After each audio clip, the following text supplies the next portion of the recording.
In today's session, we are going to learn about differences between filler and placer order numbers in HL7 messages.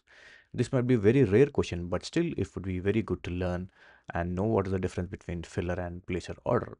So if I come down, I want to give a very basic example before going to explain this. So what I'll do, I'll take one example and paste it in the row of placer order numbers.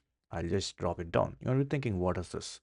So you are actually ordering or placing a particular food, and you will be getting a tracking number to track whether the food is cooked or not and everything. Similarly, the Uber Eats, the delivery guy, will be getting another tracking number. So this is the restaurant side. So what happens is, like, when you place an order, you will get a tracking number. Even the Uber Eats guy gets a tracking number from the restaurant to track whether the food is cooked or not and what time he need to reach and what time he need to come back. So in our system, we will be getting this both tracking number 1 and tracking number 2 in our app.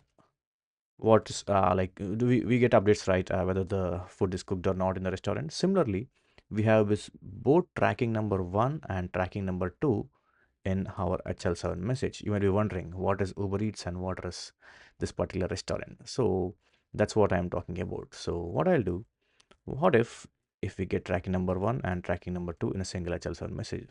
So now I'll explain the difference between placer order and filler order. Placer is nothing but an EHR system. Okay, electronic health record. He will be placing an order to do a blood test or anything. And filler order is nothing but a lab system or the pharmacy or whatever it is. Okay, so they will be filling that particular order and responding with one of the tracking number. It's all about tracking, right? So if you need, even I can paste an image to explain it more better. So we'll paste an EHR image over here. Similarly, we are going to paste any one of the lab or pharmacy image over here, or nothing but the filler. So similarly, I'll type EHR is nothing but the placer and pharmacy is nothing but the filler. So they both have their unique tracking numbers to track the order. Like, they might be placing the order for the blood count or any blood test or any diagnostic reports to the lab or pharmacy or multiple other departments.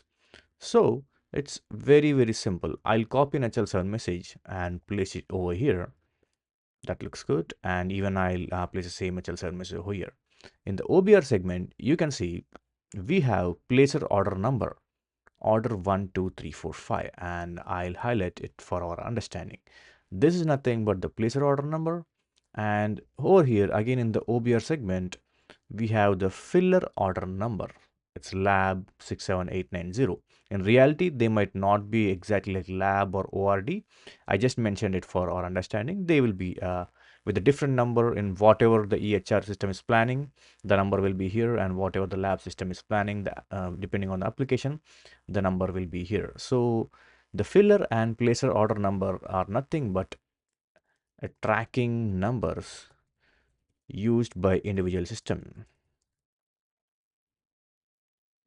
So it's as simple as it is. So it's as simple as how our daily Uber Eats, Swiggy, Zomato, and multiple application works. They'll be communicating not through HL7 but different format REST APIs.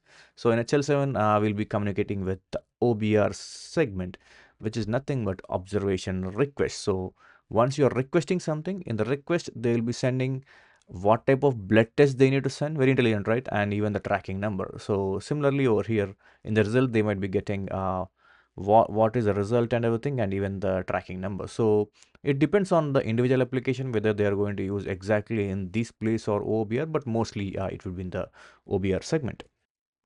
So let's discuss a basic workflow summary over here on this. It would be very simple.